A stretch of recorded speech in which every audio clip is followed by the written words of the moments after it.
பிரியாணி கத்திரிக்காய் ரெசிபி தாங்க இன்னைக்கான ரெசிபி வீடியோ.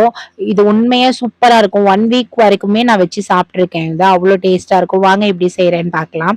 ஒரு பேன்ல வேர்க்கடலை, எள்ளு, மிளகு, சீரகம் எல்லாம் சேர்த்து நல்லா வறுத்துட்டு மிக்ஸி ஜார்ல சேர்த்து ஒரு பேஸ்டா அரைச்சி தண்ணி விட்டு அரைச்சி எடுத்து வச்சுக்கோங்க.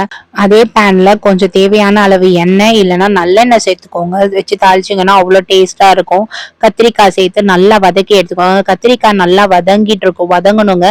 லைட்டா கலர் மாதிரி வரும் பாருங்க. இப்ப நம்ம போடும் போது இருந்த கலர்ல இருந்து லைட்டா கலர் சேஞ்ச் ஆனதுக்கு அப்புறம் மஞ்சத்தூள், காஷ்மீரி சில்லி பவுடர் தான் நான் இதுக்கு சேர்த்திருக்கேன். நீங்க வீட்டுல அரைச்ச குழம்பு மிளகாய் தூள் கூட சேர்த்துக்கலாம், அது உங்க ஆப்ஷனல் தான்.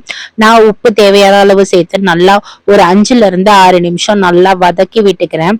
நல்லா வதங்கி கொஞ்சமா கலர் மாதிரி வந்ததுக்கு அப்புறம் நான் கரைச்சி வச்சிருக்க ஒரு எலும்பிச்சை பழ சைஸ் அளவு புளிய சேர்த்து நல்லா வதக்கி விடுறேங்க.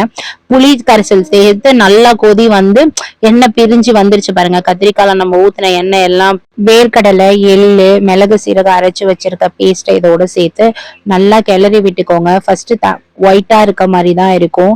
ஒரு மீடியம் ஃப்ளேம்ல வச்சு டைம் கொடுத்து மூடி போட்டு லோ ஃப்ளேம்லயே விட்டு எடுத்து கிளறி எடுத்தீங்கன்னா லைட்டா கலர் மாறி வரும்.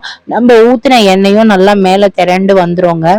நம்ம கொஞ்ச நேரம் மூடி போட்டு கிளறி விட்டு மூடி போட்டு கிளறி விட்டு எடுத்தீங்கன்னா நல்லா கலர் மாறி நம்ம ஊத்தின எண்ணெய் வந்து அப்படியே கலரா மேல வந்து திரண்டு வந்து நிக்கோங்க. இந்த ஸ்டேஜ்ல நீங்க இறக்கிடலாம். இது கரெக்டா வந்துருச்சா நீங்க செக் பண்றது எப்படின்னா, நீங்க இப்ப கரண்டிலயோ கடாயிலயோ அது ஒட்டவே ஒட்டாது.